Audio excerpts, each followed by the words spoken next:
So, as I mentioned before, when I first started out, color was one of my biggest weakness when it comes to picture making. Sometimes I have a very particular feeling that I want to convey with my art, but I'm not exactly sure what those feelings looks like in colors. Or sometimes I want to use one particular color very much, but not sure what other colors I can pull to support that hero color. And what really helped me personally is by browsing a lot of different kind of palette and then pulling them and just straight up stealing them and try to make that work with my own piece. And that's what you guys are going to do today as well. Welcome to the dark side. I love it. Okay, so our dark side is not like really that dark. Like even though we're stealing, we're not stealing like everything. And I think it's very important that you kind of steal from artists that works really different from you. So even if you use the exactly same palette, your work in the end will be totally different. What's more, when we use their color is usually just a foundation. We're gonna build on top of that and then develop the color further to suit the piece that we're working on. So in the end, it's not gonna really look like the original color palette that you start out with. So talking about stealing, there's technique to stealing as well. You can't just steal everything. Like painterly pieces are very hard to steal because the color shift pretty much, every brushstroke or every pixel. So it's hard to really narrow down like what are the major 6-7 colors they use. So in the beginning, it's much easier to steal when the colors are clearly separated in an image. For example, old propaganda poster or Nouveau posters or textile or wallpaper pattern. These are all pretty easy examples to pick the colors out. There are also a lot of useful design color palettes that's around online. They just give you the swatches straight up, so you don't even need to do the hard work of color picking, which is very manually demanding. But I personally prefer to collect the materials that I color steal from, because I think the process of curating, you're also building your own visual library. You're also curating your own tastes and preferences, and eventually that's gonna become part of your own art style as well.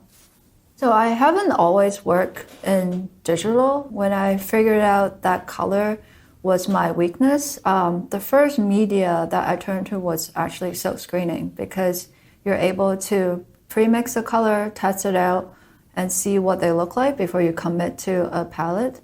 And you can do things in layer, which kind of translate to how I work nowadays in Photoshop. There's a lot of similarity with the layering system. Here's a pretty early piece that I did, and here's what the color palette that I stole from. And I think this piece is pretty obvious why I stole the color palette. Like I wanted a piece that sort of have that propaganda vibe going on, and even the composition with, the glowing sun and everything. Here's another one with more of a different composition, but I just really love the color palette in this poster that I try to see if I can make it work into my work, even though it shares nothing similar with composition. And the last one is more of a recent piece. And this one I sort of want to revisit the old simplicity look of the screen printing and just really using flat colors, no gradient, and no complicated texture. And you can see on the right is the color inspiration for that. So now that we have finished making flats for all the major elements, let's think about what kind of color palette we're looking for. We can always seek emotional and tonal clues from our piece. Like in mine, I feel like it's pretty soft, quite feminine. And it's around springtime right now, so I was thinking about something pink. And that clue gives me a direction of my research, hunting down a color palette.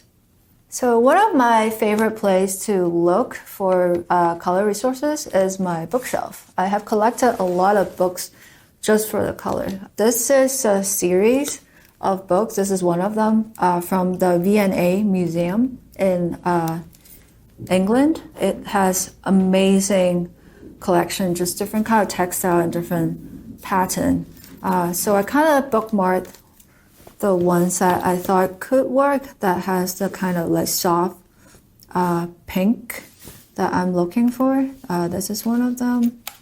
And then this is another one. Here's is another book from the same series. I thought this is a pretty cool palette. A little bit more modern, maybe, with the pink as well. So I looked through a few more books, and in the end, I decided I want to make this my pattern.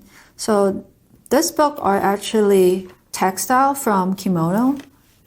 Just really zoom in to show you the pattern on it. And I think this is a really lovely palette. So I'm gonna pull that into the computer. So when you're working with analog resources, there's a few ways you can easily get it into Photoshop to pick the color out.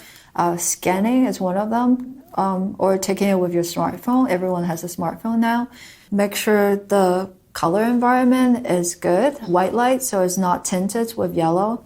If it is off, you can always adjust it a little bit before you pick out the color in Photoshop. So I just took an image with my phone and then bring it into a computer. And now I'm gonna pick out the color with the eyedropper and create swatches that I can use later. So what I'm gonna do first is I have created a new layer on top of this.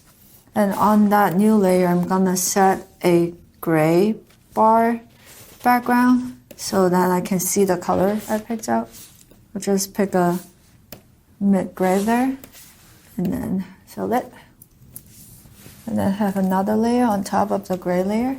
And now I can start using the eyedropper tool. So first we pick the green here, pink, this light yellow, this white part, this gray with a blue tint, this red,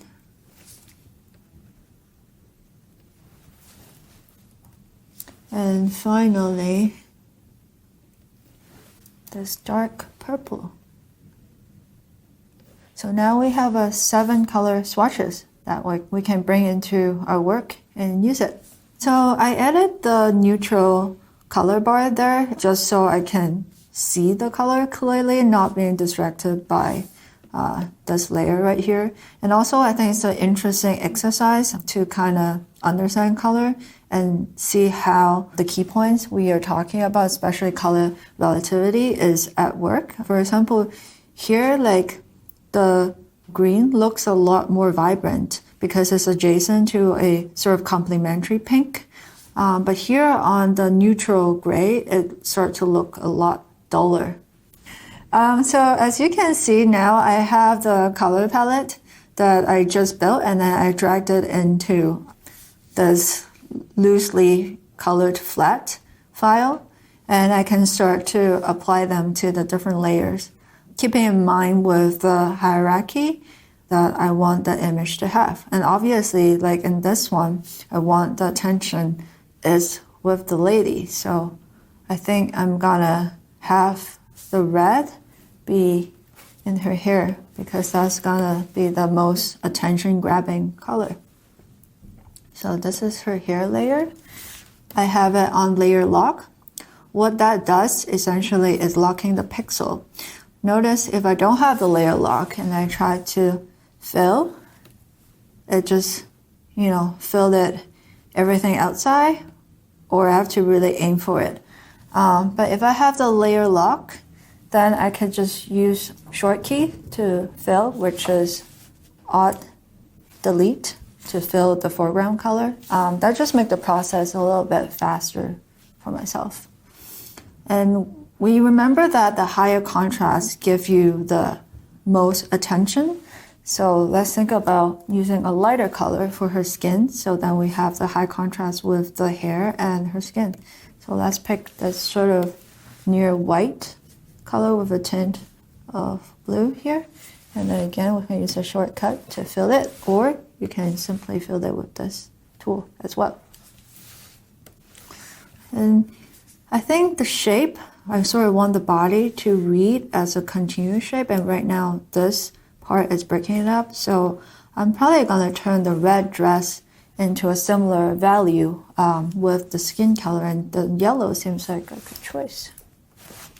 Now let's move on to the background, which is, another big part, and really sort of contribute to the mood of the image. I sort of want that romantic pink feeling we have, so I'm going to grab this baby pink and then put into the background. As you can see, all of a sudden, the sort of light really changed in the image. So now all of a sudden it feels a lot more warm and amicable than before. And now let's also change the tree. So what we're doing here essentially is replacing all the placeholder color with one of the color from this swatches. And this is still like a rough step, so some of the color might not work like so well. Oh, see here, I didn't lock it. That was a good demonstration of what you shouldn't do. Here.